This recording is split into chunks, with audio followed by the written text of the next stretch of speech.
안녕하세요. 지난 시간에는 부처님의 무상의 가르침을 통해 모든 것은 변한다는 삶의 진리를 함께 나눴습니다.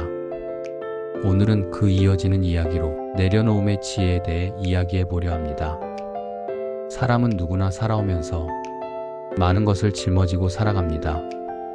가족에 대한 책임, 자식에 대한 기대, 사회적 역할, 체면, 심지어는 자존심까지. 특히나 60대쯤 되면 이 모든 것을 어깨 위에 올려놓고 한 평생을 걸어온 자신에게 문득 이런 생각이 들기도 합니다. 이제는 좀 내려놓고 싶은데, 그런데 뭘 어떻게 내려놔야 할지 모르겠다. 부처님께서는 이렇게 말씀하셨습니다. 바람이 하늘에 머물 수 없듯 마음 또한 머무르지 않으면 자유롭다. 마음이 집착하는 곳에 계속 머물면 그것이 곧 고통의 뿌리가 됩니다. 특히 나이가 들수록 우리는 놓아야 할 것이 늘어납니다. 젊은 시절에는 움켜쥐는 것이 능력이라면 나이가 들수록 놓는 것이 지혜입니다. 예를 들어볼까요? 많은 부모님들이 자식이 결혼하지 않거나 자신이 원하는 방향으로 살지 않으면 속상해합니다. 그런데 부처님은 말씀하셨습니다. 각자의 업은 각자가 짓고 각자가 받는다. 자식도 결국은 자신의 삶을 살아가는 하나의 존재입니다. 부모는 길을 보여줄 수는 있지만 그 길을 대신 걸어줄 수는 없습니다. 그 사실을 받아들이는 순간 우리는 자식에 대한 과도한 기대와 걱정을 놓을 수 있게 됩니다.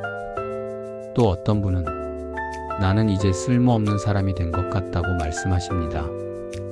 회사에서 은퇴하고 세상이 나를 찾지 않는 듯 느껴질 때 허전함과 외로움이 몰려옵니다. 그럴 때는 이런 부처님 말씀을 기억해 보세요. 존재 그 자체가 이미 완전하다. 우리는 무언가를 해야만 가치 있는 것이 아닙니다. 그저 존재하는 것, 그 자체로 이미 삶의 의미가 있습니다. 꽃이 향기를 내지 않더라도 아름답듯, 노을이 무언가를 하지 않아도 감동을 주듯, 우리 또한 조용히 머물러 있는 그 자체로 삶의 한 조각을 완성하고 있습니다. 그렇다면 구체적으로 우리는 무엇을 어떻게 내려놓을 수 있을까요? 기대보다 있는 그대로 보기. 사람에게, 상황에, 자기 자신에게 기대를 덜어내고 있는 그대로를 바라보는 연습을 합니다. 내가 아닌 것에 대한 통제 내려놓기.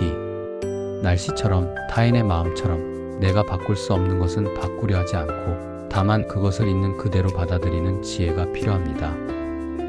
과거에 대한 후회 내려놓기.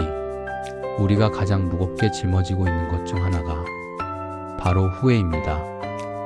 그러나 부처님은 이렇게 말씀하셨습니다. 과거는 지나갔고 미래는 오지 않았다. 지금 이 순간만이 진실이다.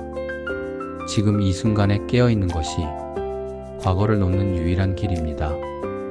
내려놓는다는 것은 무언가를 포기하거나 모든 걸 다 버리는 게 아닙니다.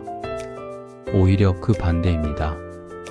내 마음을 가볍게 하고 내 삶을 더 깊이 들여다보게 만드는 과정입니다. 나무가 잎을 떨어뜨릴 때 그것은 죽기 위해서가 아니라 다시 새순을 피우기 위한 준비입니다. 우리도 마찬가지입니다. 무엇을 놓을수록 그 빈자리에 평안과 자유가 들어옵니다. 지금 이 순간 잠시 눈을 감고 이 질문을 스스로에게 던져보세요. 나는 지금 무엇을 꼭 쥐고 있나요? 그것을 조금 내려놓는다면 나는 어떤 기분이 들까요? 그렇게 하루에 한 가지씩 조금씩 내려놓다 보면 어느새 마음이 한결 가벼워지고 고요한 미소가 피어납니다. 부처님께서 말씀하신 진정한 수행은 복잡한 것이 아닙니다.